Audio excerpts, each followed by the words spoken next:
going on, everybody? Welcome to the Vikings Now by Chat Sports. My name is Patrick Siepman, and we got a big-time update around the Minnesota Vikings and quarterback Drake Maye, as Kevin O'Connell may be falling in love with the North Carolina quarterback. Could the Vikings be trading up with the New England Patriots? We got a new report from Carmen Vitali, who works for Fox Sports, which we'll get into here in a second. But before we kind of dive into this, guys, I just want to say thank you, first off, to everybody who has tuned in on our channel over the past 2 or 3 weeks, ever since that Houston Texans trade where the Vikings acquired another first-round pick. It has been helter-skelter. Reports are flying left and right, and I understand it can get definitely, very annoying hearing a new report every single day, but I just want to keep you guys on top of everything, get you guys every single report that is out there. And even on my off day, I was working yesterday on Easter. Today was my off day, but we got this new report from Carmen Vitali, so I wanted to get it out to you guys. So just want to say thank you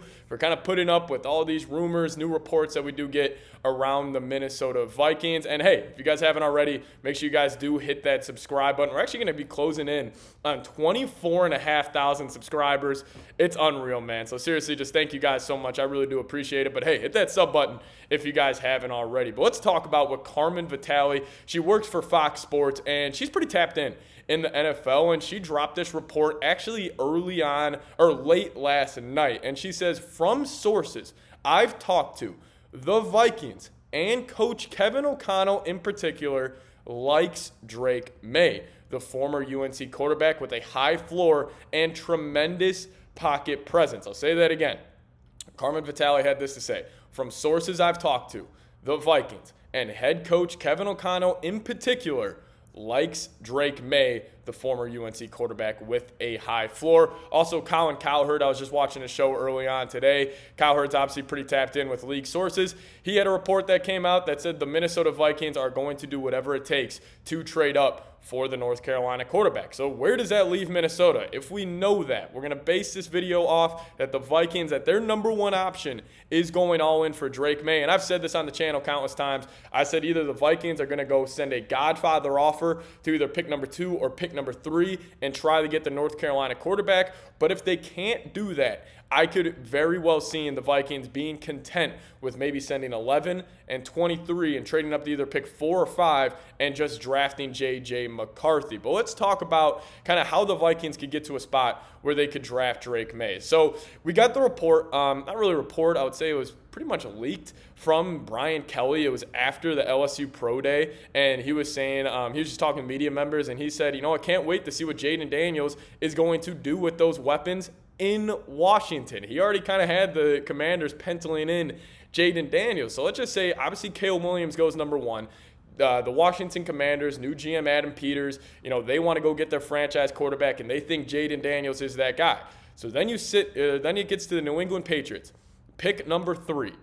What would the Vikings need to do to have the Patriots move off that pick? Because I don't only think that the Vikings are just naturally going to pay the quarterback taxes. As we know, when you're trading up for a quarterback in the NFL, you're going to have to give up extra draft capital, give up some extra ammunition to go get your guy. You're not only paying that tax, but you're also paying the tax that the New England Patriots want to draft a quarterback. So it's almost like a double tax where I think the Vikings, if they do want to get up to 3, they're going to have to send an overwhelming Godfather offer, because then you're also going to have to make the Patriots sit back there and think, oh, we like Drake Maye, but do we think we're ready to bring in a rookie quarterback? And we have Minnesota blowing our phone up, offering us multiple first-round picks and some mid- to late-round picks. You're going to have to make them question their kind of love for Drake Maye. And if they like Drake Maye and don't love him, maybe they could be willing to move off. So I think a deal could look like, obviously it starts with picks 11 and picks 23 from Minnesota. I think that's the baseline offer.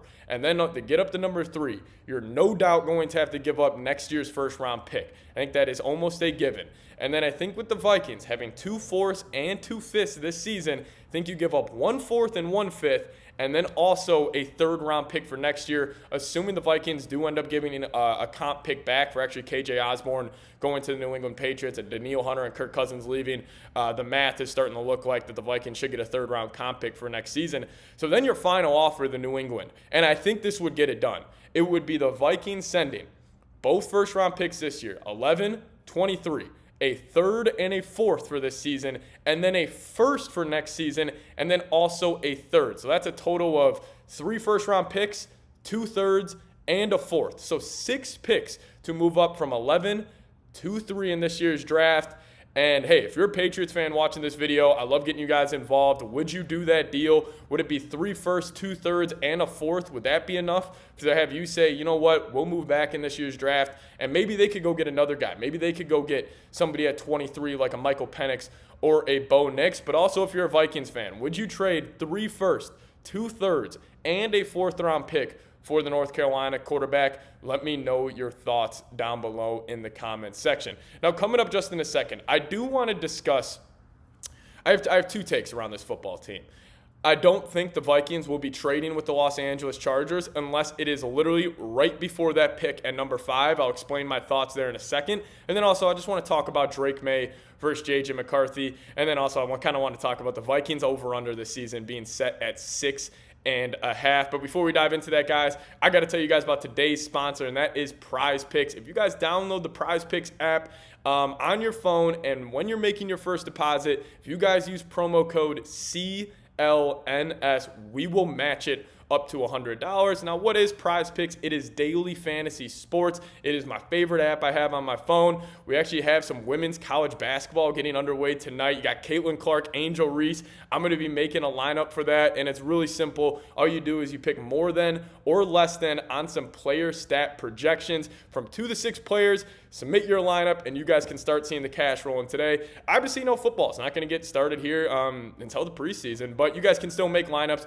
throughout the year. MLB, NBA, college basketball, the Final Fours here. Like, there is no better time to be hooked up with Prize Picks. So make sure you guys download the app. Use code CLNS when you're making your first deposit, and we will match it up to $100. All right, let's start this off with this take I had around the Vikings and why I don't think a trade with the Los Angeles Chargers will happen until draft day.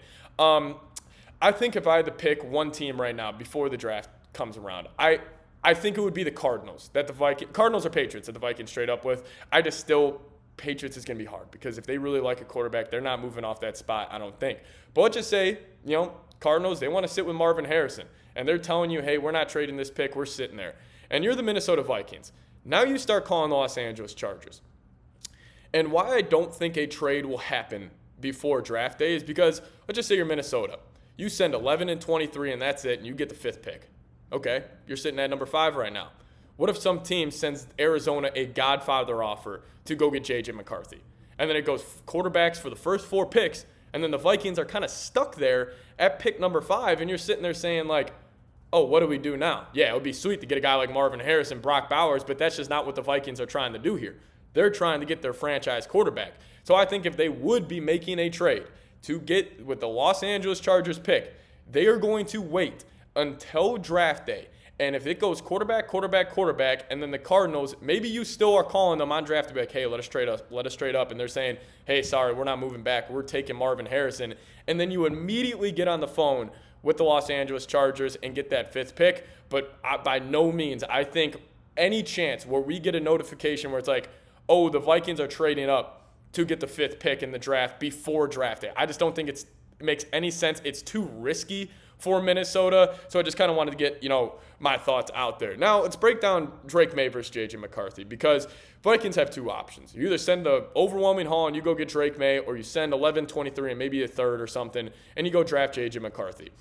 I am perfectly okay with whatever the Vikings decide to do because I think when we're talking about these quarterbacks, you're going to have the generational ones like the Caleb Williams, Trevor Lawrence, like Andrew Luck, like those type of guys where it's like no matter where they go, they're going to make it work out because they're just that freaking good. And I do think Drake Maye, J.J. McCarthy, they could be that good. But I think support system matters. And I think with where the Vikings are at right now, they became perfectly set up to get a rookie quarterback in there. You have the bridge guy that allows the rookie QB to sit for at least half a year, if not the whole year. And then you can just put in whatever rookie quarterback it is. But if we're just comparing the two, I'm honestly 50-50, and I don't really have a take. And you may call that chicken shit, and you may call me out on that, but I really don't have a preference on who they get. If they get J.J. McCarthy, I'm throwing a party here on the channel. If they get Drake Maye, we're throwing a party here on the channel as well. But I think both quarterbacks would flourish in Minnesota. But I do think it would be different directions. Like, I think if they would go Drake Maye, I think it would be more of a thing where maybe he sits for a month and then, hey, right away, we're playing him, week 5 of the season. But I think if it's J.J. McCarthy, who is, just turned 21 years old in January, he's not going to turn 22 until midway through next season. I think it could be a thing where you sit him no matter what the whole first season, even if Sam Darnold is terrible. Like, you just let McCarthy develop in this Viking system. And, I think it would be different directions, and kind of kicks me to this, or I want to wrap today's show talking about it. Vegas was doing over-unders for season win totals, and the Vikings was at 6.5, and I just think it's awful. Like, I would probably put the Vikings win total at 8.5. I get it. Like, you lose Kirk Cousins, and the division has gotten so much better. Like, you're saying, like, oh, man, we got to pay the Packers twice, Lions twice, Bears twice now. Like, it's going to be tough for the Vikings even to go 3-3 with Sam Darnold. But there are so many good football players on this roster. And I understand Sam Darnold hasn't worked out, so far in his NFL career. The brother's 26. Can he have something like a Baker Mayfield resurgence where he can go win a division, win a playoff game because he had a great support system? Baker Mayfield, he had 2 great tackles in Tampa Bay. He had 2 great receivers on the outside, and he didn't even really have that strong of a running game. But now with Sam Darnold in Minnesota, you got the 2 receivers. You got the elite tight end coming back hopefully in Thanksgiving. You got the 2 tackles. You got the offensive-minded head coach. You got Aaron Jones. I think 6.5 is way too low. And plus, let's just look at the Vikings coaching staff. Kevin O'Connell, Brian Flores. I think one of the best 1-2 combos of coach and coordinator in the league. Still got Wes Phillips. I think he's a bright, offensive young mind who could eventually in his career get a head coaching job. You brought in Josh McCown, who that guy was interviewing for head coaching jobs 2 years ago with the Houston Texans. They have one of the smartest and just well put together coaching staffs in the league. I don't know. I just think it's it's Vegas overreacting to the Minnesota Vikings losing Kirk Cousins because, hey, they won 7 games last year. And that was without Kirk, without Jefferson, with a pretty terrible defense the second half of the year. So I would definitely ride with the Vikings taking the over on that. But I just want to say thank you guys so much for watching today's show. I know it's a lot of, updates flying left and right, but, I just want to get those, I want to get the information out to you guys. So appreciate you guys, sticking through this and just chopping it up with me. See you guys next time. As always, SKOL Vikes.